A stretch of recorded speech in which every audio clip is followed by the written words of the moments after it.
Martin Scorsese is going to use AI in his movies. Okay, not for his entire movies, but he's going to use them for the storyboarding process. And me, as a feature filmmaker, I wanted to give my thoughts on this. So, to me, AI is a funny thing because when I was beginning the process of directing this movie and writing this movie, it was the end of 2022.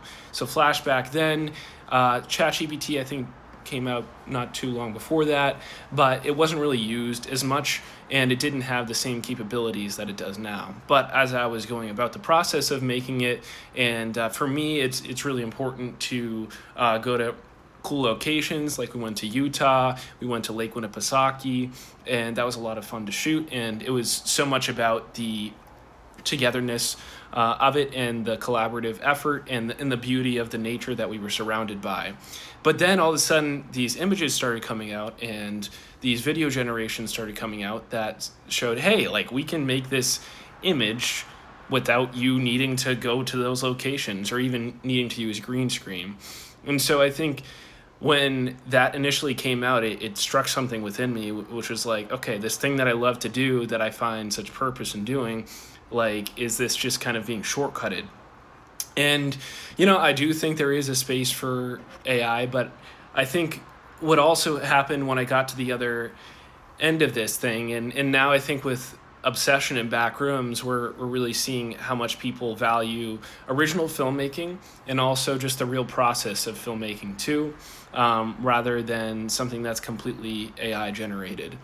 And with that, I think it's developed a real insight with me about the direction that I do want to take my career, and then it relates to social media as well. So I think actually what's happening now is that there's more of an emphasis on the real side of filmmaking, even though AI initially threatened it.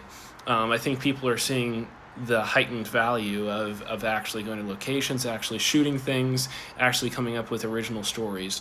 So Martin Scorsese is using AI for storyboarding, and sure, that was something that was, especially in the 1900s, at the end of the century, it was important for people to kind of draw out those storyboards.